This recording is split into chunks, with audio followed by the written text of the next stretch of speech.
Good morning students. आज हम class 5 Hindi reader lesson 5 अनोखी सूझ पढ़ने जा रहे हैं। स्टार्ट करते हैं। बात पुराने ज़माने की है, यानी बहुत पुरानी बात है। उन दिनों देवताओं और दानवों में युद्ध हुआ करता था। दानव राक्षस बोलते हैं, राक्षसों को बोला जाता है। तो उनमें युद्ध होता रहता था। दोनों पक्ष मिलकर, पक्ष का मतलब दोनों साइड मिलकर एक बार प्रजापति के पास गए। प्रजापति यानी भगवान ब्रह्मा जो है, उनको प्रजापति कहा जाता है। वहाँ गए, वहाँ जाकर बोले, मान्यवर, हम दोनों ही आपकी संतान हैं, यानी हमें जन्म आपने ही दिया है, हम आपके ही संतान हैं, हमारा अस्तित्व आपके कारण ही है। बताइए कि हम दोनों में बुद्धि में कौन बड़ा है? हम में से, यानी दानवों में से, यानी राक्षसों में से और देवताओं में से बुद्धिमान कौन है, कौन बड़ा है बुद्धि में? उनकी बात सुनकर प्रजापति मुस्कुराए, यानी जो ब्रह्मा जी है वो मुस्कुराए। मन में सोचने लगे किसे बड़ा बताऊं, यानी यहाँ वो दुविधा में हो गए कि बड़ा किसको बताऊं। देवताओं को बड़ा बताता हूँ तो दानव नाराज होते हैं, और दानवों को अगर बड़ा बताता हूँ तो देवता नाराज होते हैं। हो सकता है तब दोनों आपस में लड़ने लगे, यानी अगर किसी एक को मैं बड़ा बताऊँगा तो हो सकता है कि दोनों आपस में लड़ने लग जाए। इस पैराग्राफ के शब्दार्थ दिए हुए हैं और इस गद्यांश के जो है वो क्वेश्चन आंसर है जो आप लर्न करेंगे। सेकंड पैराग्राफ है,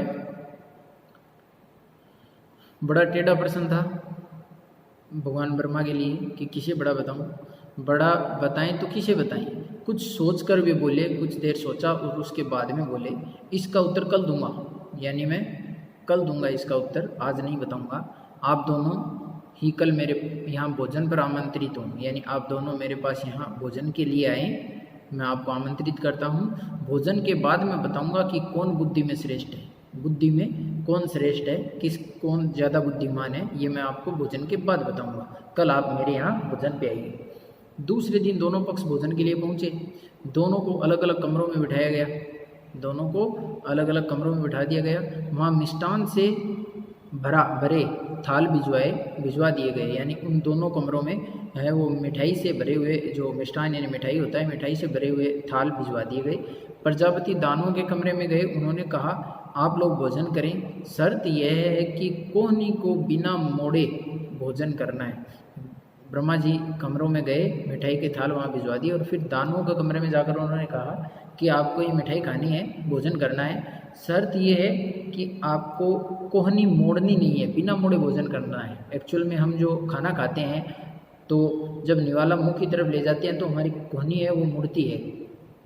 तो ब्रह्मा जी ने कहा कि शर्त ये है कि कोहनी मुड़नी नहीं चाहिए आपकी, और आपको इस प्रकार खाना खाना है।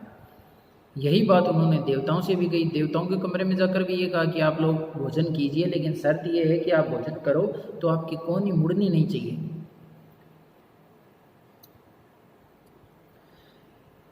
प्रजापति की बात सुन दोनों परेशान हुए, यानी दानव भी सोचने लग गए कि बिना कोहनी मोड़े खाना कैसे खाएं, और देवताओं ने भी कुछ समय के लिए सोचा कि कैसे भोजन किया जाए बिना कोहनी मोड़े। वे एक दूसरे का मुंह ताकने लगे, यानी आपस में एक दूसरे को देखने लगे।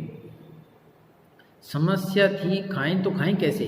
खाएंगे तो कोहनी मुड़ेगी, तो खाएं कैसे? कोहनी मोड़नी नहीं है, ऐसे खाएं कैसे? कोहनी नहीं मुड़नी चाहिए, भोजन भी नहीं बचना चाहिए। ये भी शर्त थी कि जूठा नहीं बचना चाहिए, भोजन जितना है वो सारा खाना है। प्रजापति की आज्ञा का भी पालन होना चाहिए, यानी जो भगवान ब्रह्मा ने जो आज्ञा दी है कि कोहनी मोड़नी नहीं है और सारा भोजन करना है, जूठा नहीं बचना चाहिए, तो वो भी पालन करना जरूरी है। देवताओं ने एक उपाय सोचा, देवताओं ने अपने दिमाग का इस्तेमाल किया और एक उपाय सोच लिया। कमरे के किवाड़ बंद किए, गेट बंद कर लिए, आमने सामने बैठ गए, यानी देवता जो थे वो एक के सामने एक, यानी आमने सामने बैठ गए। लड्डू उठाकर एक दूसरे को मुंह में देने लगे। एक देवता के सामने दूसरा देवता बैठ गया और आपस में जो लड्डू उठाकर सामने वाले के मुंह में देने लगे। तो इस प्रकार जब हम सामने वाले के मुंह में निवाला देते हैं तो हमारी कोहनी है वो मुड़ती नहीं है, हाथ सीधा ही रहता है। तो उन्होंने ये उपाय सोच लिया, एक दूसरे के आमने सामने बैठ गए और लड्डू जो थे मिठाई में वो उठाकर एक दूसरे के मुंह में देने लगे। कुछ देर में थाल साफ हो गया, यानी सारी मिठाई उन्होंने है वो चट कर दी, खा गए बिना कोहनी मोड़े, और कुछ भी वेस्ट नहीं बचा और जूठा नहीं बचा।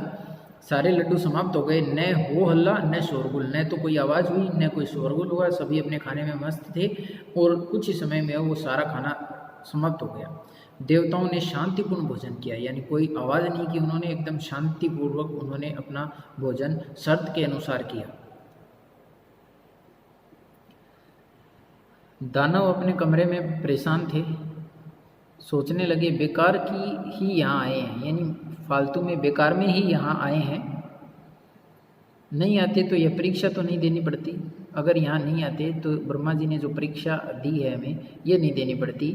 आ ही गए हैं तो परीक्षा देनी पड़ेगी, अब जब आ गए हैं तो ये परीक्षा हमें देनी तो पड़ेगी। दानवों ने भी किवाड़ बंद किए, अपने जिस कमरे में बैठे थे उसके किवाड़ बंद कर लिए, दरवाजे बंद कर लिए। लड्डुओं के थाल पर टूट पड़े, लड्डू देख लेकर ऊपर उछालने लगे, क्योंकि अगर सीधा खाए तो कौनी मुड़ती है, जो शर्त के विरुद्ध होती है। इसलिए उन्होंने क्या किया, हाथ में लड्डू लिया और ऊपर उछाला। लड्डू जब नीचे आते तो मुंह खोल लपकते, और जब लड्डू ऊपर फेंकते और जब लड्डू नीचे आता तो मुंह खोल के उसे लपक लेते। लड्डू ज़मीन पर गिरते और चूर चूर हो जाते, यानी कुछ लड्डू वो खा पाए और ज़्यादातर लड्डू है वो ज़मीन से नीचे गिर गए और बिखर गए, चूर चूर हो गए। कमरे से हो ही की आवाज़ें आती रही, यानी कमरे में बहुत ज़्यादा शोरगुल हो गया, हो ही की आवाज़ें आ रही थी। चीखते चिल्लाते और लड़ते झगड़ते रहे, वो आपस में चीखते चिल्लाते रहे एक दूसरे पर। किसी का गिर जाता तो चीखने लग जाते, किसी के मुंह में चला जाता लड्डू तो चीखने लग जाते। तो वो इस प्रकार चीखते चिल्लाते और लड़ते झगड़ते रहे।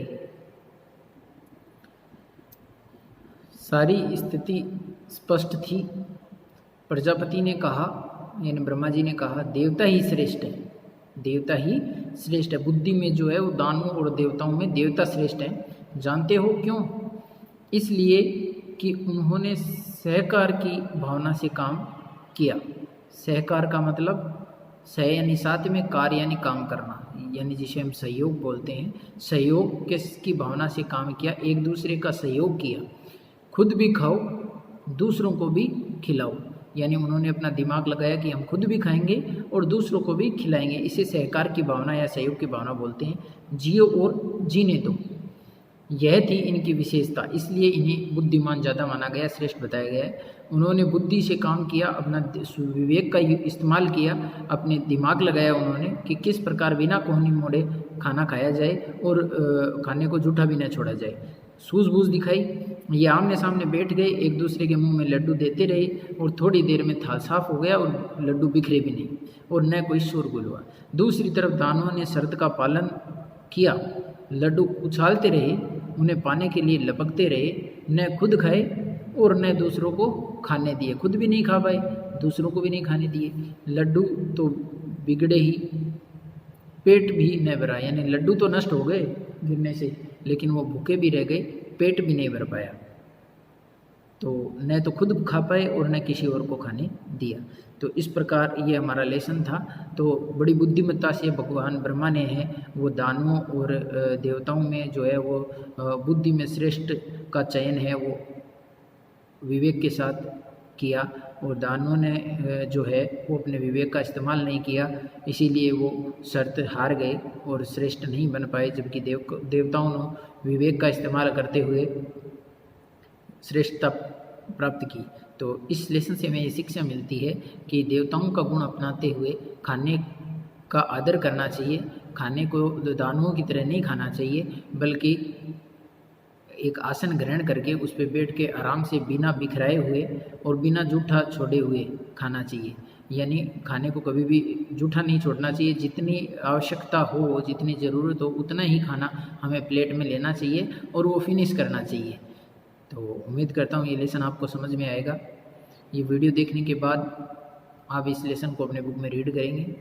इस लेसन में 5 पैराग्राफ है और 5 पैराग्राफ के शब्दार्थ और क्वेश्चन आंसर अलग अलग दिए हुए हर पैराग्राफ के, वो आपको लर्न करने हैं। इनमें से भी एग्ज़ाम में आते हैं। इस लेसन से रिलेटेड जो भी नोटबुक पार्ट का वर्क होगा वो मैं आपको सेंड कर दूँगा।